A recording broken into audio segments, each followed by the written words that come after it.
Oui. Celle-là, c'est maman Irène. Elle est notre coordonnatrice provinciale du Grand Katanga.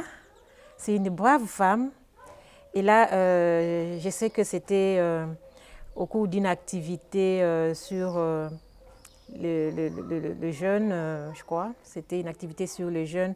Ça doit être une sensibilisation contre les maladies sexuellement transmissibles.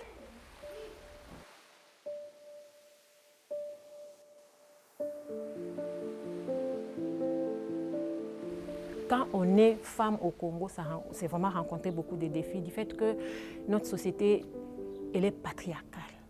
La femme, la jeune fille, est utilisée comme arme de guerre en République démocratique du Congo, particulièrement à l'est du pays, là où il y a des conflits avec des groupes armés qui se sont installés par dizaines, par milliers, je peux même dire, avec tout ce qui se passe comme violation, viol et tout ce qui va avec, tuerie au pire des cas.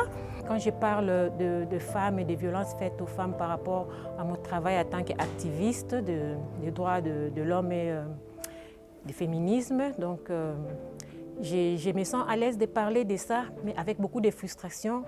Comme je dis, le pays n'a pas encore une démocratie très assise où on est permis de dire tout ce qu'on sait, tout ce qu'on voit, tout ce qu'on entend.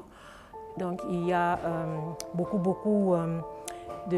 coupes, comme on dit. Donc il faut couper, il faut revoir, penser deux fois de ce qu'on doit dire. En fait, les communautés, par rapport à l'extraction des ressources minières, les communautés sont d'abord privées de leurs terres. C'est des terres où ils travaillaient, où ils avaient leurs produits pour faire vivre leur famille et tout ça. Et on les prive. Non seulement on leur a privé leurs terres, mais ils sont également massacrés. Donc ça veut dire le droit de la personne est bafoué et tout.